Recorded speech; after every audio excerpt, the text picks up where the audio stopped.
View কামাতে আমি নাকি করছি অভিনয়। অনেকে আমাকে স্ক্রিনে তুলে বারবার বলে যাচ্ছে আমি নাকি প্রবাসীর মেয়ে নয়। এদিকে আমার বাবা সিঙ্গাপুরে 1 থেকে 50 তলা পর্যন্ত স্ক্যাফোল্ডিং এর কাজ করে 9 বছর, এখন আবার দুবাইতে করছে জীবন ক্ষয়। আমি ছোট থেকেই এত বড় হয়েছি, কিন্তু বাবার আদর পাইনি কখনো। মনের কষ্ট প্রকাশ করতে গিয়ে 2 দিনেই হয়ে গেছি ভাইরাল।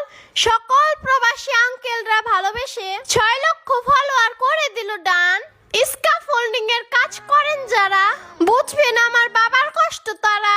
বাকিদের কাছে এই কষ্টের নাই কোনো দাম। আমার বয়স চলছে 12, বাবার কোলে ওঠা হয়নি কখনো। তারপর আবার বাবা বলে ঝুঁকিপূর্ণ নাকি তার প্রাণ, সেফটি বেল্ট ছিঁড়ে গেলে চলে যেতে পারে তার জান। আর এই দিকেই অনেকেই চায় আমার বাবা প্রবাসী নাকি তার প্রমাণ নিয়ে তাই আসছি আমি 1 সপ্তাহের মধ্যে লাইভে।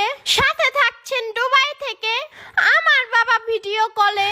আর তারপর সকল প্রবাসী আঙ্কেলদের কাছে থাকবে আমার একটি চাওয়া, তাদের প্রতিবাদ আপনারাই করবেন যারা আমার মতন এক অসহায় প্রবাসী সন্তানের ইমোশন নিয়ে শুধু